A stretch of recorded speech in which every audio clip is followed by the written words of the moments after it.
नमस्कार, आप देख रहे हैं स्वराज एक्सप्रेस में हूं आपके साथ बुशरा। सबसे पहले बड़ी खबर की बात करेंगे भोपाल से, जहां निकाय चुनाव को लेकर कांग्रेस ने उठाए हैं सवाल। राज्य निर्वाचन आयोग की निष्पक्षता पर संदेह जाहिर किया।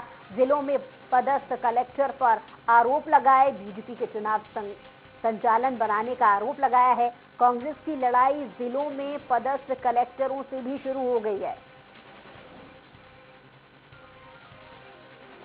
तो बड़ी खबर आपको बता रहे हैं, निकाय चुनाव को लेकर कांग्रेस ने बड़ा सवाल उठाया है। राज्य निर्वाचन आयोग की निष्पक्षता पर संदेह जाहिर किया।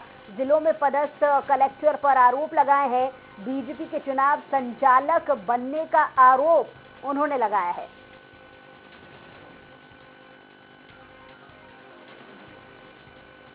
और इसी पर ज्यादा जानकारी के साथ डिप्टी एडिटर अतुल पाठक जी हमारे साथ फोन लाइन पर जुड़ गए हैं। जी अतुल जी, जैसा कि कांग्रेस ने एक बड़ा आरोप लगाया है, किस तरीके से अभी इसे देखा जा रहा है? देखिए, इससे पहले भी कांग्रेस ने निर्वाचन आयोग पर बीजेपी और आरएसएस के इशारे पर काम करने का आरोप लगाया था। अब कल जबकि वोटिंग है, कांग्रेस ने एक बार फिर इस तरह के आरोप लगाए हैं और आरोप अब निर्वाचन आयोग से हटकर सीधे कलेक्टर्स पर लगाए गए हैं। कलेक्टर जिला निर्वाचन पदाधिकारी भी होता है और कांग्रेस का आरोप है कि कलेक्टर्स बीजेपी के एजेंट बनकर, चुनाव के संचालक बनकर काम कर रहे हैं। तो ये सीधे तौर पर जिला निर्वाचन अधिकारियों पर अब कांग्रेस ने प्रहार किया है।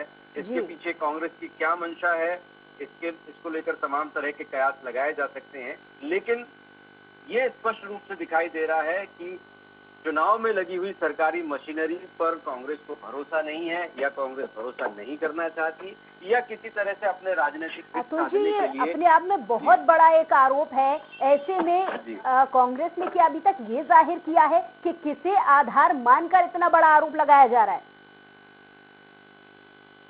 पहले भी कांग्रेस ने जब आरोप लगाए थे तो हमने अपने चैनल पर, जब डिबेट हुई थी तो हमने पूछा था कि आप आखिर आपके आरोप क्या हैं, तो 2-3 उदाहरण उन्होंने गिनाए थे, लेकिन कोई स्पष्ट रूप से वो साबित नहीं कर पाए कि प्रशासन किस आधार पर बीजेपी का संचालक बनकर काम कर रहा है।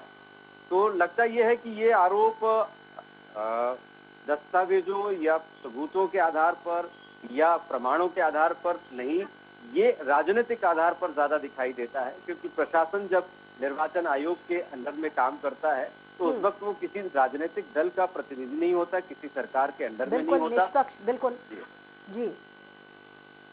तो ये कांग्रेस ही जाने कि उसकी मंशा क्या है, लेकिन सियासी हलकों में तो यही माना जा रहा है कि कांग्रेस कहीं ना कहीं आने वाले समय में इन चुनाव के बाद जो परिणाम आएंगे, उन परिणामों को लेकर यदि वो विपक्ष में आते हैं, यदि वो उसके पक्ष में नहीं आते हैं, तो कहीं ना कहीं उसके लिए प्रशासनिक अमले को जिम्मेदार ठहराएगा और ये आरोप लगाएगा कि हमारी हार इसलिए हुई है क्योंकि बीजेपी ने वोटों को पोलिंग बूथ तक लाने में और ईवीएम में या अन्य प्रक्रिया में कहीं ना कहीं प्रशासनिक हस्तक्षेप से गड़बड़ी की है, इसलिए उसको भारी विजय हासिल। जी अतुल जी, बहुत शुक्रिया तमाम जानकारी के लिए।